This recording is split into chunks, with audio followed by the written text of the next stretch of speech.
Samsung washing മെഷീൻ്റെ inlet valve clean ചെയ്യുന്നത് ഞാൻ നിങ്ങളെ കാണിച്ചു തരാം. ഈ വാൽവ് ക്ലീൻ ചെയ്തില്ലെങ്കിൽ വെള്ളം കറക്റ്റായിട്ട് വാഷിംഗ് മെഷീനകത്ത് വീഴില്ല. അപ്പം കറക്റ്റായിട്ട് വെള്ളം വീണില്ലെങ്കിൽ ടൈം കൂടുതലെടുക്കുകയും വാഷ് കറക്റ്റായിട്ട് നടക്കുകയും ചെയ്യില്ല. അതിന് നമ്മൾ ആദ്യം ചെയ്യേണ്ട, വാഷിംഗ് മെഷീൻ്റെ ബാക്ക് വശത്ത് ഇതുപോലെ ഇൻലെറ്റ് വാൽവ് ഓസ് ഘടിപ്പിച്ചിട്ടുണ്ട്. ഈ വാൽവിലാണ് ഈ ഓസ് ഘടിപ്പിച്ചിരിക്കുന്നത്.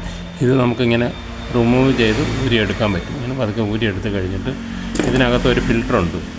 ഈ ഫിൽറ്ററാണ് ഈ കാണുന്നത്.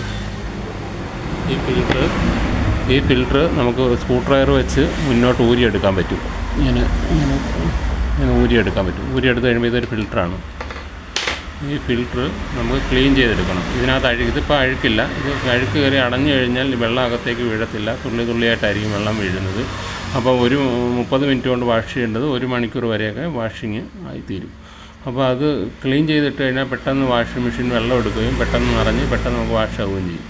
അപ്പോൾ ഇത് ക്ലീൻ ചെയ്ത് ഇങ്ങനെ ഇതെടുത്ത് നമ്മൾ ബ്രഷ് വെച്ച് എന്തെങ്കിലും ചെറിയ ബ്രഷോ എന്തെങ്കിലും വെച്ച് ഇത് ക്ലീൻ ചെയ്തെടുക്കാം. പല്ല് തേക്കുന്ന ബ്രഷായാലും മതി.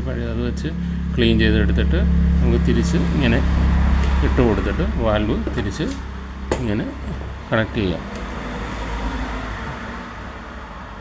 തിരിച്ചെടുത്താൽ മതി. ഇങ്ങനെ നമ്മുടെ കുപ്പി അടപ്പ് ഊരുന്ന പോലെ ഊരിയെടുക്കുക. വളരെ ഈസിയാണ്. ഇത് നമുക്ക് വീട്ടിൽ ചെയ്യാമെന്നുള്ളതേ ഉള്ളൂ. വാഷിംഗ് മെഷീൻ ഉപയോഗിക്കുന്നതിൽ 1 മാസത്തിലൊരിക്കലോ അല്ലെങ്കിൽ ഒരാഴ്ചയിലൊരിക്കലോ അല്ലെങ്കിൽ വെള്ളത്തിൻ്റെ ഫോഴ്സ് കുറയുന്നതനുസരിച്ച് ഇടയ്ക്ക് ഇങ്ങനെ ചെയ്താൽ വാഷിംഗ് മെഷീന് നല്ലതായിരിക്കും.